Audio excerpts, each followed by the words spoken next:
Bonjour tout le monde. Je ne sais pas si mon nom est Natalia, donc je suis chargée de formation chez Cooptalis. Je suis en contact avec peut-être une personne qui nous regarde en ce moment. Je voulais juste m'assurer si certains parmi d'entre vous, vous pourrez réagir en écrivant sur le chat, en me disant tout simplement bonjour. Ça va m'indiquer qu'il y a des personnes qui nous regardent en ce moment ou pas, parce que je crois qu'on a un petit problème technique et je ne vois pas s'il y a des personnes présentes. Alors, je répète, s'il vous plaît, juste indiquer dans le chat un bonjour. Ça va me faire comprendre à moi et à Heidi, qui est notre partenaire avec nous aujourd'hui. Ça va nous indiquer que vous êtes avec nous.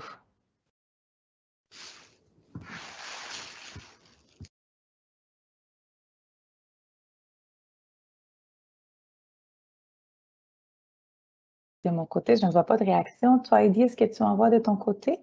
Non plus. Non plus.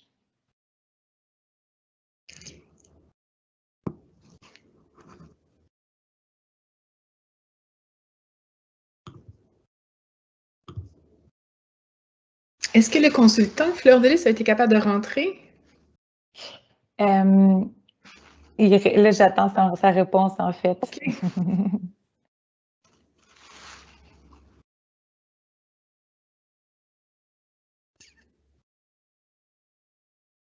S'il y a des personnes qui nous entendent, je suis vraiment désolée pour cela. Inquiétez-vous pas, on va reprendre un autre moment là, pour refaire ces webinaires, puisqu'on avait quand même un bon nombre de personnes inscrites, puis on ne veut pas que vous ratez la chance là, de pouvoir avoir ces informations.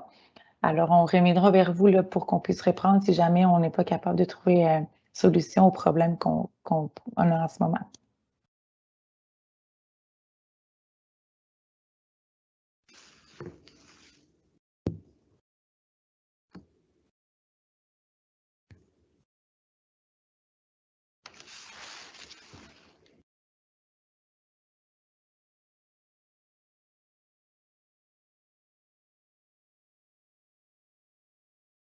OK.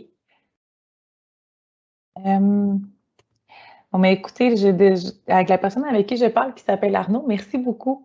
Une chance que vous êtes là. Il me fait comprendre qu'on m'entend bien, qu'on voit bien. Alors, Heidi, je crois qu'on peut justement partir la Oui. présentation à ce moment-là. On va y aller. Alors, bonjour tout le monde, puis bienvenue à notre webinaire Le marché immobilier. Ça nous fait vraiment plaisir de vous voir aujourd'hui. Puis encore une fois, je m'excuse pour ce petit inconvénient. Mais bon, ce midi, on va faire notre présentation avec notre fier partenaire Heidi Pinsonneau, avec qui on collabore déjà depuis plusieurs années. Et donc, Heidi, c'est la personne à qui on va référer nos expatriés qui sont ici. Et elle va les accompagner dans toute leur démarche là, pour un processus d'achat d'un bien immobilier ou d'une location. Alors, le but de notre webinaire aujourd'hui, c'est de pouvoir partager avec vous son expertise. Puis, elle va voir les différents éléments à prendre en considération lorsqu'il est question d'un achat d'un bien immobilier et elle va également faire un état des lieux sur le marché actuel au Québec. Alors, si vous avez des questions, j'allais vous dire, l'écrivez dans le chat, mais pour le moment, je ne vois pas qu'est-ce qui est écrit dans le chat, mais quand même, écrivez-le s'il vous plaît, puis si ça marche bien, on va pouvoir y répondre. Et voilà. Alors, avant de commencer, on aimerait quand même rendre ça un peu plus agréable et on aimerait faire un tirage avec vous. C'est une manière pour nous de pouvoir vous encourager dans votre futur achat, qui sait. Et on aimerait vous tirer à la fin de la présentation un marteau ici, qui est le symbole là, de peut-être votre future acquisition de maison. Voilà. Et voilà, donc pour commencer aussi, j'aimerais vous entendre effectivement parce que j'imagine que la question d'un achat d'une maison, ça peut poser beaucoup de questions sur vous. Et j'aimerais vous entendre, ou plutôt vous lire cette fois-ci, sur quand vous pensez à l'immobilier, qu'est-ce que ça vient vous chercher dans l'esprit? À quoi ça vous fait penser? Je ne sais pas si parmi certains d'entre vous, vous connaissez l'application WooClap, mais je vous conseille ouvrir un navigateur, soit Google Chrome ou Internet Explorer, et dans le URL, écrivez l'adresse ici que vous voyez en haut. Et donc, chacun d'entre vous, vous allez pouvoir écrire un mot qui, pour vous, vous vienne à l'esprit quand vous entendez l'immobilier. Je vous laisse 1 minute.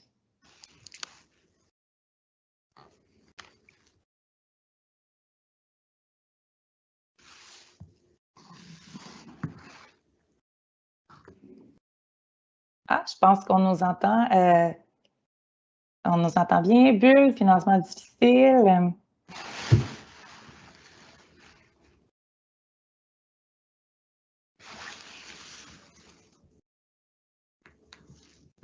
Valeur sûre, grosse mise de fonds.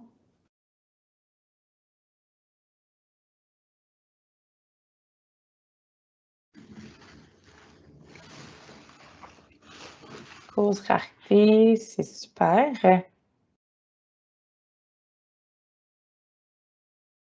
Ah, merci, vous êtes quand même beaucoup à participer. C'est super intéressant tout ça. Je pense qu'on a quand même des bonnes idées, des bonnes thématiques sur quoi que tu vas pouvoir aborder, Heidi, puis Heidi va être capable de répondre à toutes vos questions. Alors, pour commencer, Heidi, est-ce que tu pourrais, s'il te plaît, merci beaucoup de votre participation. Est-ce que tu pourrais commencer par nous parler, nous donner les grandes lignes du fonctionnement du système immobilier, s'il te plaît? Absolument. Je trouve ça tellement intéressant de voir les mots qui apparaissent à l'écran parce que c'est Oui. exactement les questions qu'on nous pose et c'est vraiment les préoccupations de nos clients qu'on accompagne. Donc, j'espère qu'on va réussir à passer à travers chacune de ces interrogations-là aujourd'hui et on vous donnerait les balises pour bien partir votre réflexion. Fait que, je vais commencer par parler de l'immobilier au Canada et après ça, on va vraiment faire la loupe sur le Québec. Et on fait ça parce que souvent dans les médias, on va entendre parler du marché immobilier canadien et on se rend rapidement compte que les grandes disparités d'un océan à l'autre. Et la réalité de l'immobilier à Vancouver n'est pas celle de Toronto et n'est certainement pas celle du Québec. Donc, l'exemple le plus frappant qu'on peut prendre, c'est la valeur médiane d'une unité unifamiliale. Donc, une maison typique pour une famille de 4 personnes.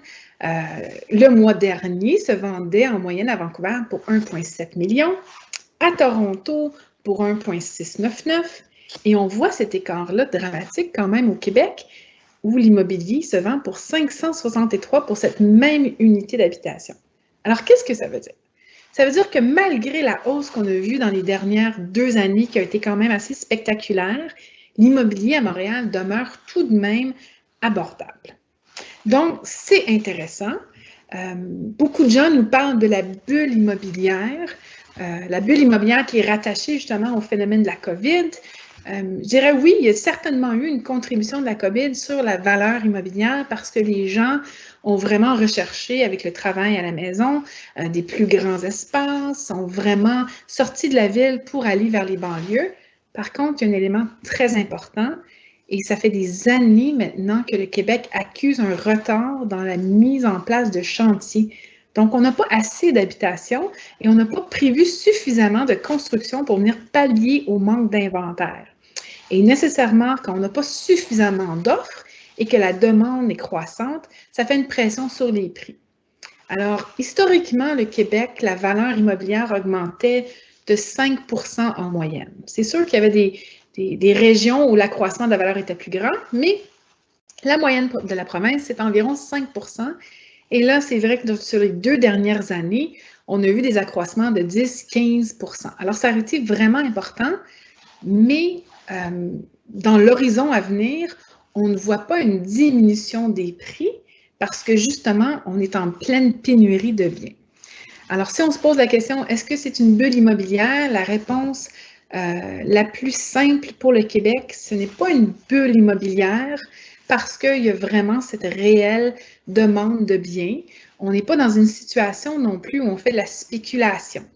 Et comment on fait pour savoir si on est dans une situation de spéculation?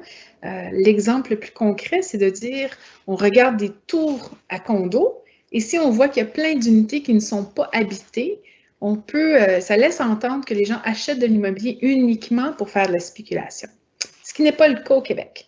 Donc, on prévoit peut-être dans les 2 ou 3 prochaines années un rééquilibre entre l'offre et la demande, mais ça ne sera pas pour maintenant. Et il y a certainement, il n'y a pas d'économiste encore qui prévoit un recul des prix. Donc, l'immobilier demeure un investissement très intéressant.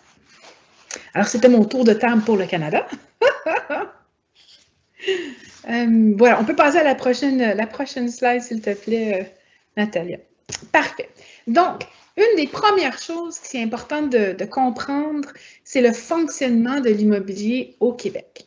Et tout dépendamment d'où on vient, alors je prends l'exemple de la France, qui a un fonctionnement très différent au niveau des agences, au niveau de la collaboration entre les intervenants.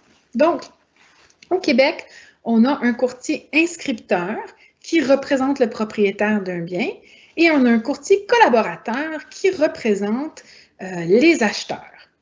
Et tous les courtiers inscripteurs inscrivent le bien qu'ils ont en vente dans un système central qui s'appelle centris.ca. Alors, pour ceux que ça fait déjà quelques mois, peut-être même une année ou deux que vous êtes rendus au Québec, vous avez sûrement entendu parler de centris.ca.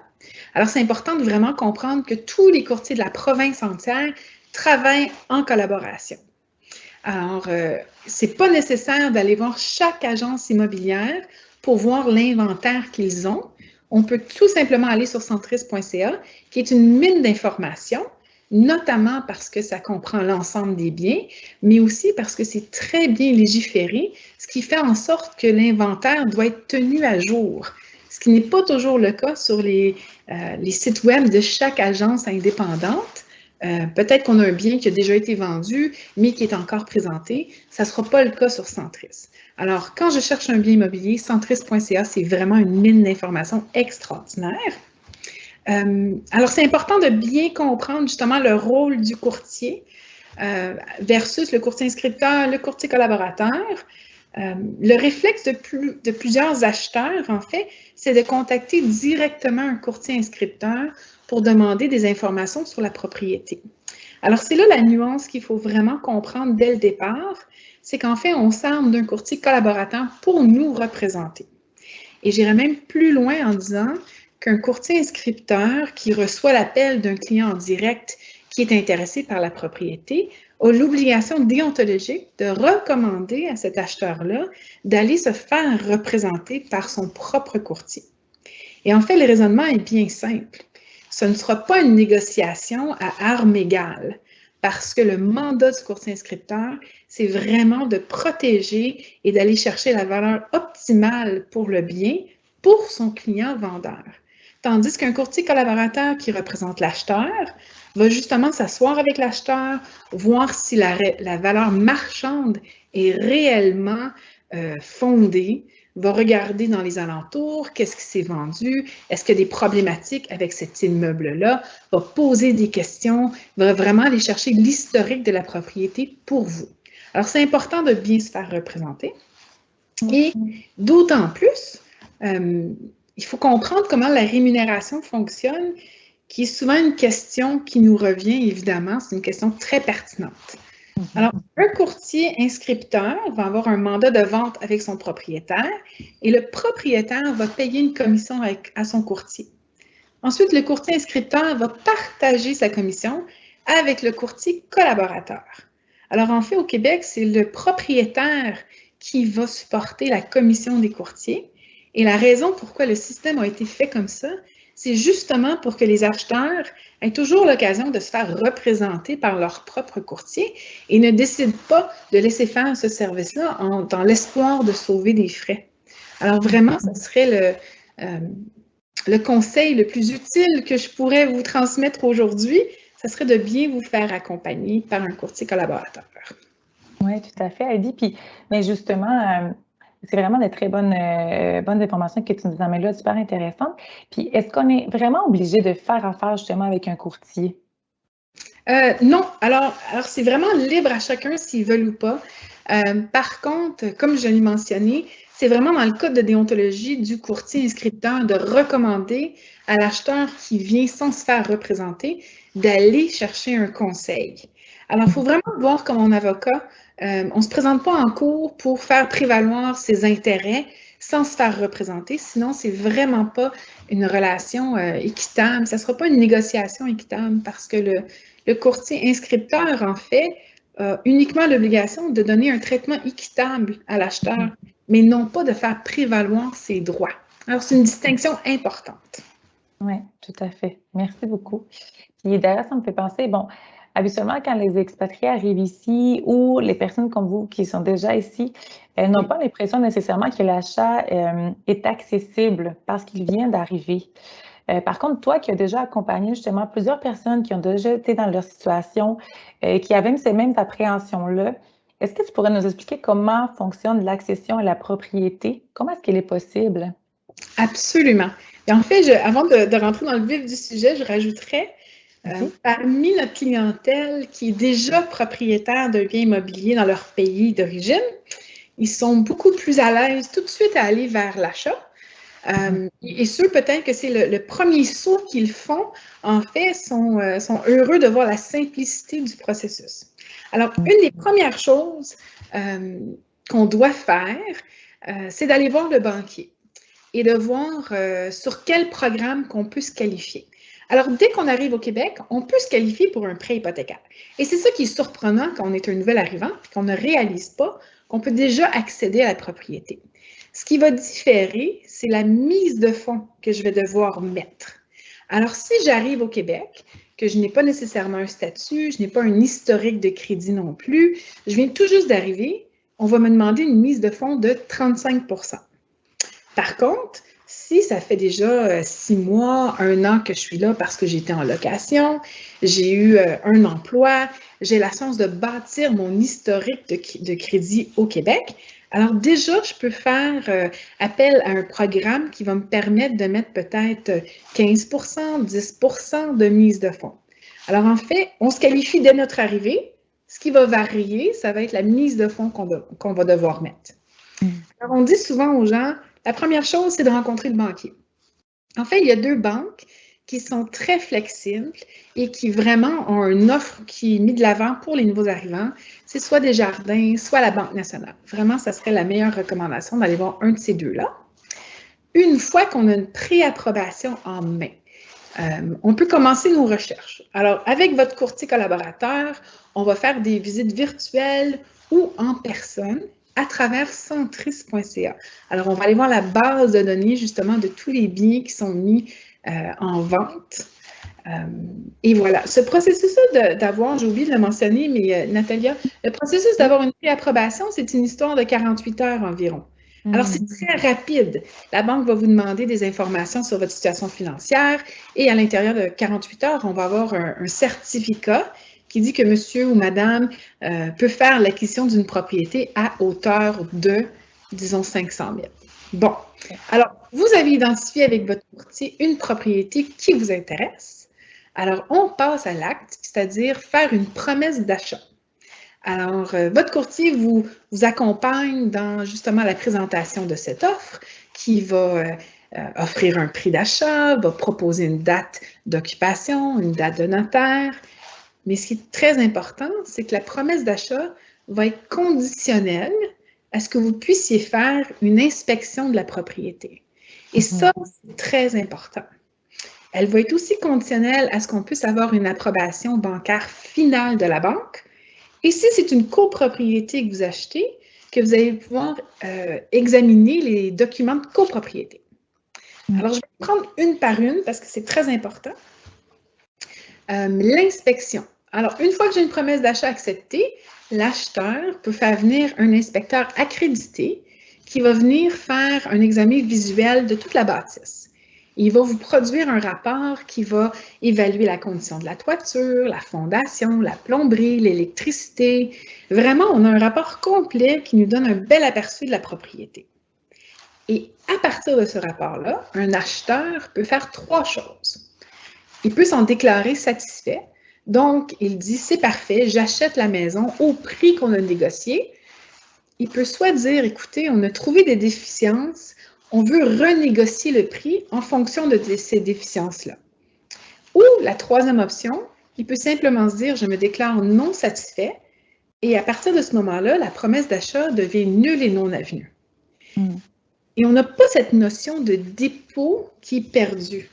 Alors, ça n'a rien coûté à l'acheteur outre que l'inspection et il peut se désister sans aucune pénalité. Et ça, c'est important parce que souvent, les gens vont hésiter à faire des promesses d'achat parce qu'ils pensent qu'ils s'engagent tout de suite sans avoir fait leur vérification sur la bâtisse.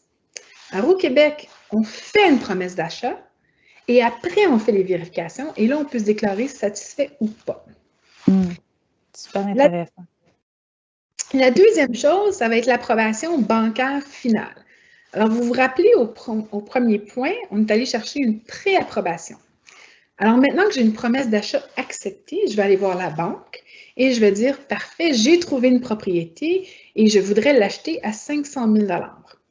La banque va envoyer un évaluateur qui va confirmer la valeur marchande de la propriété. Et ça, c'est rassurant pour un acheteur parce que vous avez une tierce partie qui vient confirmer que le prix que vous payez représente véritablement la valeur marchande. Alors, c'est comme une confirmation qu'on fait bel et bien un bon achat.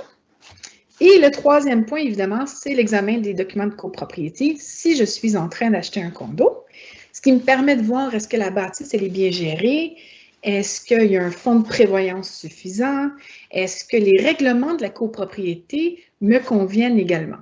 Est-ce que les animaux sont permis? Est-ce que la location est permise? Alors, toutes ces questions-là, c'est dans l'examen des documents de copropriété qu'on va la faire.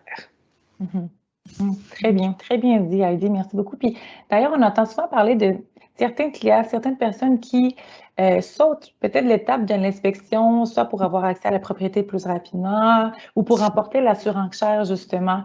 Est-ce que c'est quelque chose que tu suggères? Qu'est-ce que tu en penses? Définitivement pas.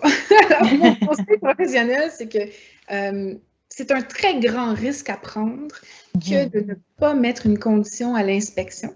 Alors même, je dis à mes clients, quitte à ce qu'on la perde la maison, il ne faut pas renoncer à l'inspection, c'est très important.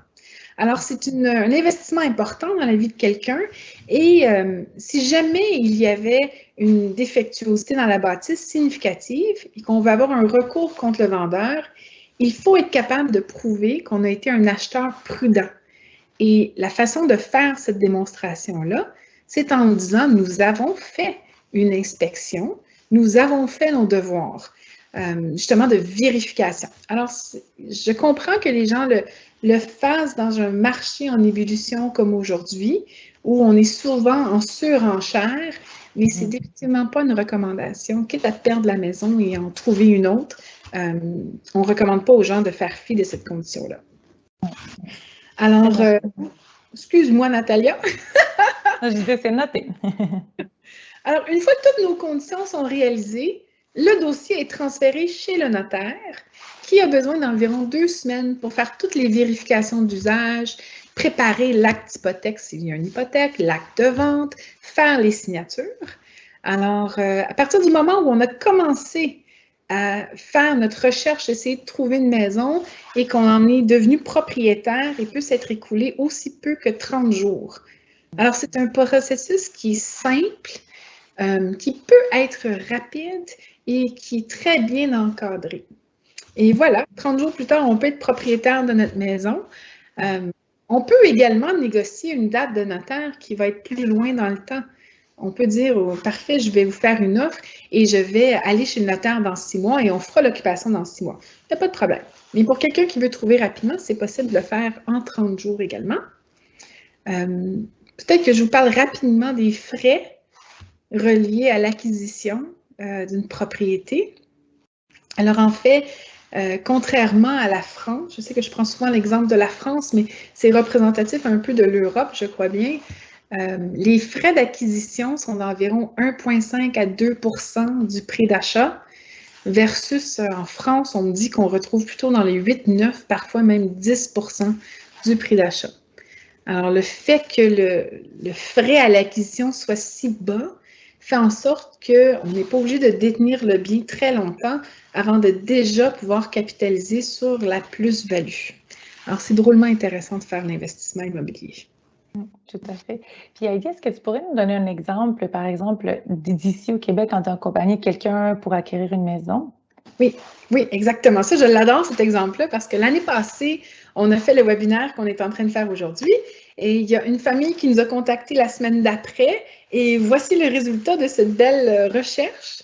Donc, peut-être pour certains d'entre vous, ça vous dit quelque chose, mais Saint-Basile-le-Grand, c'est situé sur la rive sud de Montréal, à environ 30 minutes.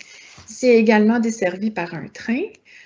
C'est un grand terrain, 465 mètres carrés, 4 chambres à coucher, un sous-sol complètement aménagé, parce qu'en Amérique du Nord, on adore nos sous-sols, c'est vraiment un espace de vie qu'on utilise, et avec un garage simple. Alors, c'est un couple avec un jeune enfant qui nous a contactés. Et mois de novembre l'année passée, justement, on a fait une promesse d'achat. À l'époque, la propriété venait juste d'être mise sur le marché et à l'intérieur de quelques heures, on a été capable d'aller sécuriser une promesse d'achat. Peut-être si on va sur la prochaine slide, on va voir le résultat. Donc, en novembre 2020, on a eu une promesse d'achat acceptée pour 470 000. Et justement, on avait négocié de notarier 6 mois plus tard, au mois d'avril qui vient de passer. Et aujourd'hui, cette même maison se vend en surenchère pour environ 570 000. Alors, on voit que justement, il y a l'accroissement de la valeur. Ces gens-là sont emballés de leur achat, évidemment, parce qu'ils ont déjà fait une bonne gain en capital. Il faut dire aussi que la résidence principale est exempte de taxes, ce qui fait que c'est un bon gain qu'on peut faire. Voilà. Alors, vraiment, c'est un bel exercice et ça vaut la peine. Alors, si on a l'opportunité de faire un achat immobilier, pour ceux en ce moment qui sont en location, vous le savez déjà que le prix du loyer est très élevé, justement parce qu'il y a une rareté de biens à la location. Et quand on fait la comparaison avec un achat, souvent, financièrement, ça a beaucoup de sens d'aller vers l'achat. Voilà, c'est un bel exemple. Tout à fait, oui, bien sûr. J'ai un autre exemple, si tu me permets aussi, Nathalie. Oui, vas-y. Il n'est pas aussi récent, celui-là, néanmoins, il est tout aussi pertinent et tout aussi vrai aujourd'hui. Alors, c'est un de nos clients qui a fait un achat. Lui, c'était pour un investissement. Alors, ils sont restés sur Montréal juste pendant 1 an et après ça, ils ont quitté, ils sont rentrés en France, mais ils ont gardé le bien encore un peu de temps pour le mettre en location. Alors, dans le sud-ouest, près du métro Atwater, 2 chambres à coucher, une salle de bain, une allée de stationnement, une belle copropriété. Si on passe à la prochaine slide, vous allez voir, ils l'ont acheté à l'époque, en 2017, pour 314 000. Ils l'ont vendu juste avant que la pandémie frappe, malheureusement, parce qu'après ça, il y a eu une grande augmentation de valeur, mais bon, on n'a pas des boules de cristal. Ils l'ont vendu en 2020 pour 420 000. Alors, voilà, ça fait 116 000 d'accroissement de valeur sur 3 ans. Si on prend les frais divers d'acquisition dont je vous parlais tantôt, environ 2 de frais d'acquisition, ça leur a fait un 100 000 $. Alors, des exemples comme ça, il y en a plusieurs. C'est certain que le choix de la propriété à acheter est très important. Il faut bien choisir le quartier, il faut bien choisir une propriété qui ne va pas nécessiter beaucoup de rénovation ou d'investissement dans la structure. Et c'est pour ça que votre courtier collaborateur va pouvoir vous accompagner là-dedans, justement à faire la part des choses. Qu'est-ce qui est une rénovation majeure? Qu'est-ce qui est mineur? Quel type de rénovation est importante et va vous permettre de revendre avec un gain en capital? Alors, cette belle vision et compréhension du marché, c'est avec un courtier collaborateur qu'on est capable d'aller la chercher. Parce qu'en même temps, on cherche toujours un lieu de vie pour soi et pour sa famille, mais on cherche aussi à faire un investissement qui va être rentable dans le temps. Tout à fait. Merci beaucoup, Heidi. C'est très, très, très intéressant. Puis d'ailleurs, une autre question qui revient peut-être assez souvent, à quoi ressemble la fiscalité immobilière au Québec? Est-ce que tu pourrais nous en parler? Oui, oui, absolument. Alors, voilà. Alors, pour sa résidence principale, quand on est résident canadien, on est exempté du gain en capital. Ça, c'est intéressant. Si on n'est pas un résident, alors là, on est taxé à 37,5 sur 50 du gain en capital. Bon, il y a un peu de fiscalité à faire là-dedans, mais ça demeure néanmoins très intéressant. Si on est résident canadien et qu'on fait des revenus locatifs, ça va rentrer dans notre déclaration d'impôt. Alors, tout dépendamment de la braquette salariale dans laquelle on se trouve, on aura une indication. Si on est non-résident, eh bien, c'est 25 du revenu brut qui est taxable. Voilà. Alors, c'est quand même assez simple. C'est tout aussi intéressant. Il n'y a pas de double taxation avec la France aussi parce qu'il y a un accord fiscal qui existe. Voilà. Alors, somme toute, c'est bien accompagné, c'est simple. Très bien. Effectivement. Puis, par exemple, si une personne dont son contrat de travail arrive à échéance, qu'est-ce qu'il doit faire avec son bien? Oui. Alors, il y a deux choses. Alors, nous, on préconise toujours le plus long qu'on est capable de détenir un bien, le mieux ça va être financièrement pour nous. Alors, on aime ça voir nos clients qui détiennent des biens pendant plusieurs années. Par contre, parfois, on a besoin de vendre son bien parce qu'on veut récupérer la mise de fonds pour faire un achat dans son pays, soit qu'on est retourné ou qu'on a déménagé ailleurs. Alors, tout dépendamment de notre situation, vous pourriez toujours confier votre bien en gestion avec une compagnie. Nous, dans l'agence, on offre ce service-là, mais il y a aussi d'autres agences immobilières qui offrent le service de gestion. Faites juste certain de faire affaire avec une agence qui connaît les particularités des non-résidents parce que justement, il y a des implications fiscales, il y a certains rapports qui doivent être faits. Mais voilà, alors, il faut aussi savoir que si on doit récupérer l'argent rapidement, justement pour faire un achat, qu'on a besoin de la mise de fonds, les ventes se font très rapidement. En moins de 30 jours, justement, on peut vendre son bien. Il faut dire aussi une petite parenthèse que la relation des Québécois envers l'immobilier est très particulière. On considère même sa résidence principale comme un bien de consommation. Et en moyenne, les Québécois vont changer de maison à tous les 5 à 7 ans.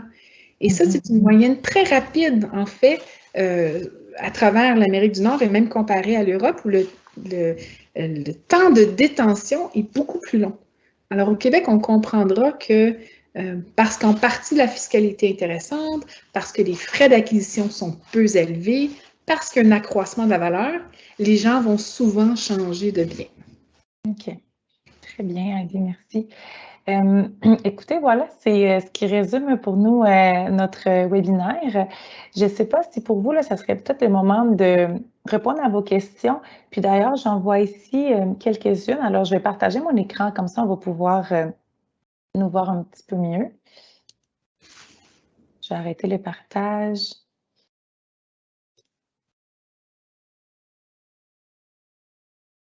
Voilà. Heidi, est-ce que tu pourrais me dire qu'est-ce que tu vois devant l'écran? Je te vois, toi. Tu me vois moi? D'accord, parfait. Bon, mais je vais pouvoir poser une question qui m'apparaît ici. N'hésitez vraiment pas à les écrire dans le chat, comme ça je vais pouvoir les lire. J'ai une question de Anonymous, donc qui demande est-ce que l'accès à la propriété dépend du statut de l'immigration? Alors, en fait, c'est ça. Ça va dépendre. Non, on peut acheter dès qu'on arrive, même si on n'a pas un statut de résident, même si on n'a pas de visa de travail, peu importe, on peut acheter dès notre arrivée. C'est la mise de fonds qui va varier. Alors, je rajouterais sur ça plusieurs, justement, de nos expatriés qui nous écoutent aujourd'hui sont probablement en location en ce moment. Et ça, c'est une information importante à mentionner. Alors, si vous avez un bail qui court du 1er juillet jusqu'au 30 juin, il faut aviser votre propriétaire 3 mois avant l'expiration de votre bail que vous n'entendez pas renouveler votre bail. Ce qui veut dire que quand on commence à chercher une propriété, c'est le bon moment maintenant de le faire, justement pour faire retrouver ses balises, comprendre le marché, voir le banquier, quel est notre préapprobation. Ainsi, on peut donner notre avis à temps et surtout avoir notre propriété prête pour l'été. Très bien, merci beaucoup. Je pense que ça répondait à vos questions. Et une autre question ici, est-ce qu'on pourrait aborder le sujet sur le roulement dans l'immobilier? Une question de Arnaud. Le roulement dans l'immobilier. Est-ce que tu as plus de précision par rapport à la question? Le fait que les Québécois changent souvent de propriété, peut-être? Arnaud, est-ce que tu pourrais, s'il te plaît, peut-être préciser davantage ta question en l'écrivant un peu plus de détails?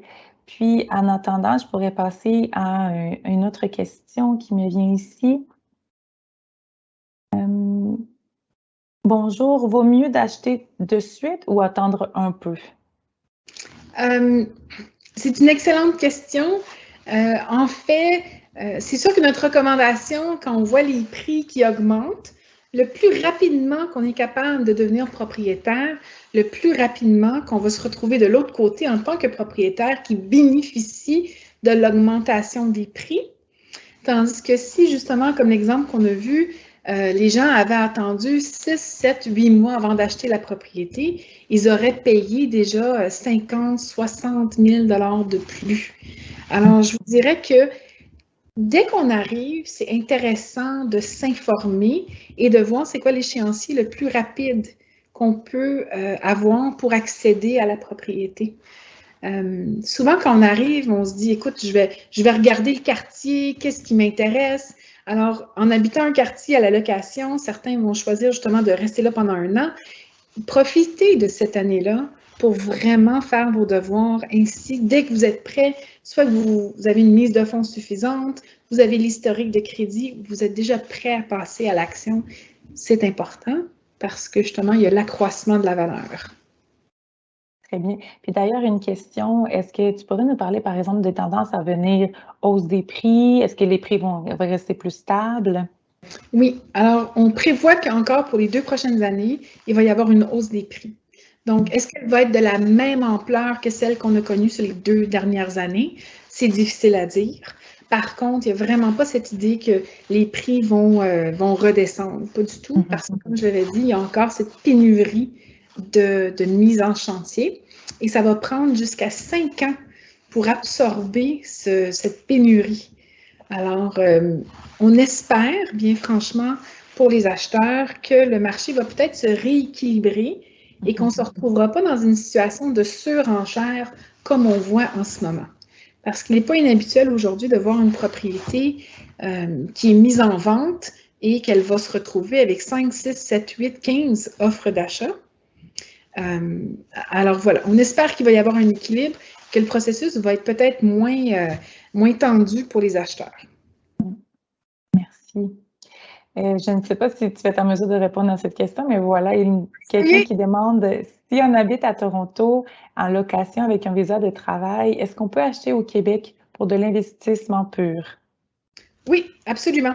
Alors, en fait, dès qu'on a un statut de résident, on peut se qualifier. Par contre, quand c'est pour un investissement, on a toujours une mise de fonds de 25 à 30 tout dépendamment de la banque avec qui vous travaillez. Mais oui, il n'y a rien qui vous empêche de faire un investissement et même qu'on encourage nos gens à faire des investissements parce qu'une fois que vous êtes propriétaire, la rentabilité du loyer aussi est intéressante.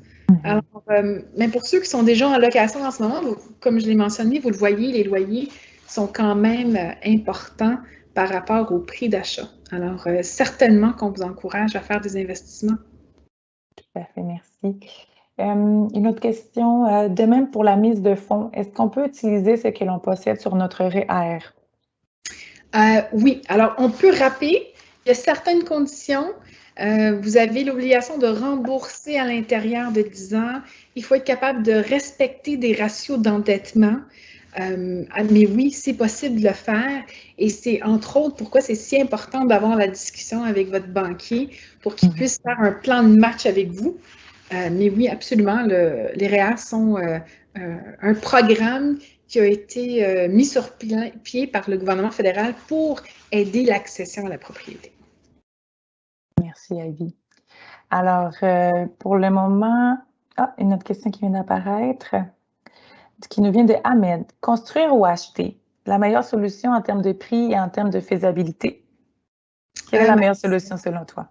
Alors, si on parle d'acheter une copropriété sur plan, là, j'adore ces conversations-là parce que c'est réellement de l'investissement et ça, c'est très intéressant parce que dans le programme des promoteurs, on a simplement à faire des versements de 5 et 6 mois plus tard, on fait un autre 5 6 mois plus tard, on fait un autre 10 jusqu'à concurrence de 25 à partir du moment où c'est notarié. Et vous avez toujours l'option de vendre votre contrat préliminaire qu'on appelle là, à la valeur du marché au moment où l'unité elle est prête. Alors, il y a beaucoup d'investisseurs qu'on accompagne justement. Ils ne sont jamais propriétaires du bien physique, mais ils sont propriétaires d'un contrat préliminaire qu'ils ont acheté il y a 2-3 ans en pré-vente. Alors, c'est définitivement. Contactez-moi, j'adore ces conversations-là. C'est un bel investissement à faire, ça. Effectivement. D'ailleurs, je vais laisser ça, je vais vous partager mon écran, comme ça vous allez pouvoir voir ces coordonnées encore une fois, là. Je les ai laissées tout à l'heure, mais peut-être très rapidement, s'il y a des gens qui n'ont pas eu la chance de prendre ces coordonnées en note, n'hésitez vraiment pas à la contacter. Elle est disponible pour vous accompagner plus personnellement. Est-ce que, pour l'instant, c'était la dernière question? Je ne sais pas s'il y a d'autres questions. Ça serait vraiment le moment de continuer. C'est super intéressant, c'est dynamique. On adore ça, même si on ne vous voit pas. C'est intéressant de voir que vous êtes là, vous nous écoutez, puis vous êtes curieux d'en savoir davantage. Alors, continuez à répondre, à écrire si vous en avez. Je vais vous laisser peut-être encore 2 minutes que vous puissiez écrire. Si pendant ce temps-là, pendant qu'on attend, une des meilleures choses justement pour se faire une tête, c'est d'aller voir le site webcentris.ca et ça va vous permettre d'aller voir dans toutes les régions. Alors, beaucoup de gens, quand on arrive, on s'installe sur l'île de Montréal, mais il y a toute la rive sud, toute la rive nord qui sont à découvrir avec le nouveau train à haute vitesse, le REM, qui s'en vient. Ça fait en sorte que même si on habite en banlieue, ça va être simple de se rendre au travail sur l'île de Montréal. Vraiment, là, on peut regarder plein de régions. Si on aime avoir des grandes cours, de la verdure, on est capable de faire ça avec 30 minutes de distance de l'île. Alors, c'est vraiment intéressant d'ouvrir ses horizons. Et aussi, j'encourage vraiment les gens à contacter nos courtiers pour faire des tournées découvertes des quartiers. Alors, avant même d'avoir la conversation, de trouver une habitation, on va aller découvrir les quartiers. Alors, on va aller sur la rive sud, la rive nord, peut-être qu'on va même plus loin, peut-être qu'il y a des quartiers sur l'île de Montréal que vous n'avez pas eu la chance de voir encore. C'est différent découvrir un endroit sous un angle touristique que sous un angle immobilier et de milieu de vie. Alors, c'est intéressant de justement se donner la chance de découvrir des endroits qu'on ne connaît pas encore. Tout à fait, s'ouvrir à différentes opportunités. J'ai une autre question qui demande, c'est quoi le retour annuel sur un investissement immobilier? Ah oui, ça, j'adore ça, ces questions-là. Alors, tout dépendant du bien qu'on va acheter, si on achète une copropriété, ça va aller vous chercher en revenu locatif net environ 4 à 5 %. Ceci ne tient pas en ligne de compte l'accroissement de la valeur. Alors, la plupart des investisseurs qui viennent faire des achats immobiliers ne le font pas autant pour la rentabilité locative qu'ils misent sur l'accroissement de la valeur. Alors, voilà, il y a 2 réponses à votre question. C'est certain que si on commence à acheter des plex, donc des duplex, des triplex, des quadruplex, des unités d'habitation, des bâtisses, pardon, dans lesquelles il y a plusieurs unités d'habitation à louer, notre rendement locatif va augmenter. Mais sur Montréal spécifiquement, ça ne va pas beaucoup au-delà de 5 %. Ah bien, merci beaucoup. Oui, il y a d'autres questions qui viennent. Quel secteur est le plus prometteur pour un investissement immobilier? Alors, c'est sûr que j'ai plusieurs réponses. Justement, j'en ai donné un petit peu là. Quand on va dans les multiplex, plus on a de portes, plus c'est intéressant. Encore faut-il être capable de faire ces investissements-là. Parfois, les gens vont commencer avec un duplex et après ça, vont se monter un parc immobilier. La deuxième partie à ma réponse, ça serait de dire le quartier qu'on va choisir. Alors, il y a de cela 1 an, on voyait des banlieues de Montréal à 30-45 minutes de Montréal, qui étaient intéressantes, mais qui n'avaient pas un très grand accroissement. Et dernièrement, avec la COVID, ça a complètement changé la donne. Et les maisons qui sont en banlieue, avec des grandes cours, tout autant qu'elles sont desservies par les transports publics pour se rendre à Montréal, ont connu un accroissement extraordinaire. Alors, il faut vraiment faire la part des choses. Je dispose de combien de mise de fonds? Et en fonction de cette réponse-là, on va orienter votre projet sur le produit qui va être le plus rentable. Merci beaucoup.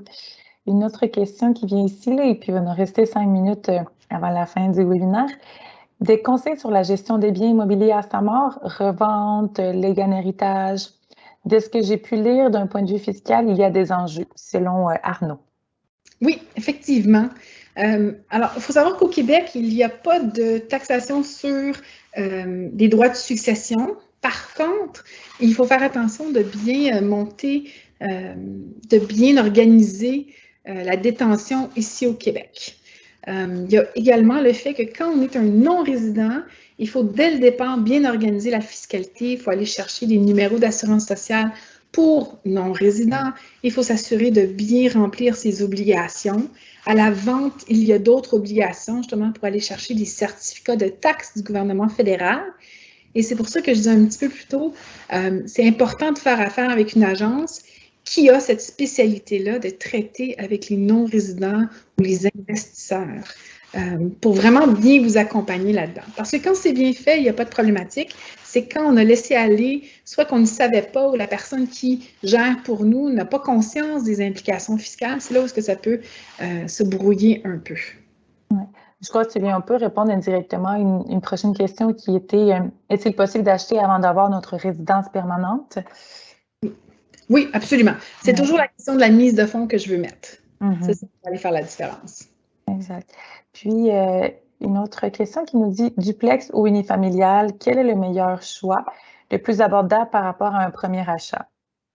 Alors, ça va dépendre de l'endroit où on se situe. Alors, si on est sur l'île de Montréal, le duplex devient une option très intéressante parce que la maison unifamiliale est de moins en moins abordable, tandis que pour le même prix, vous allez pouvoir avoir 2 unités d'habitation et vous allez avoir un loyer qui va vous aider à payer vos frais. Quand on se qualifie pour une hypothèque, donc le crédit immobilier, on va tenir compte justement de la contribution du locataire à votre paiement mensuel et ça peut définitivement vous aider. Mais j'irai encore plus loin de dire que ce n'est pas fait pour tout le monde d'avoir un locataire. Il y en a qui n'aiment pas avoir quelqu'un qui habite au-dessus de leur tête ou au premier étage. Si ça nous convient, le duplex, c'est intéressant. Merci. Et puis, peut-être une dernière question, si tu as mesure de répondre. Pourquoi les taux des banques sont si importants comparés en France? Ah oui, puis vous savez, quand vous parlez avec un Québécois, on va dire que c'est historiquement bas. Alors, c'est tout relié à l'économie du pays. Je sais qu'en France, j'ai des clients qui me disent que les taux d'intérêt sont de moins d'1%. Alors, c'est pas du tout le cas ici. Nous, quand on a des taux d'intérêt de 2, 2,5, on trouve que c'est extrêmement bas. C'est toute la Banque du Canada qui va gérer ça. Mais oui, il y a un grand écart. Je fais un petit bémol pour ceux qui sont peut-être clients avec la Banque transatlantique, qui a un partenariat avec Desjardins d'ailleurs.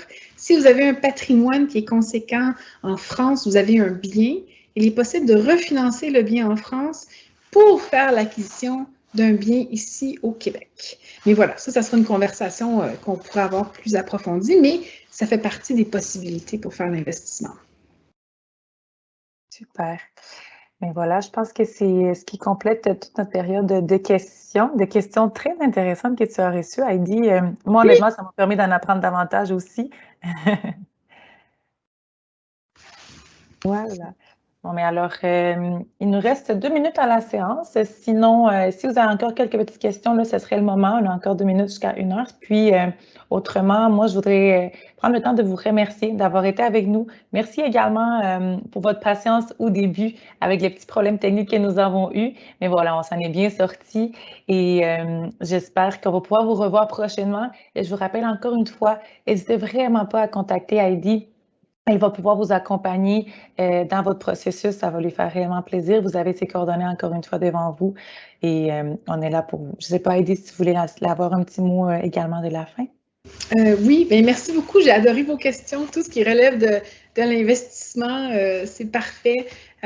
C'est vraiment un marché qui est intéressant. Encore faut-il bien le comprendre et être bien accompagné, mais c'est définitivement quelque chose à considérer. Très bien. Et voilà, on a du monde ici qui nous remercie, que ça a été très intéressant. Et donc, je vous laisse aller là-dessus. Alors, tout le monde, merci beaucoup, puis à une prochaine fois. Bonne journée! Bonne journée.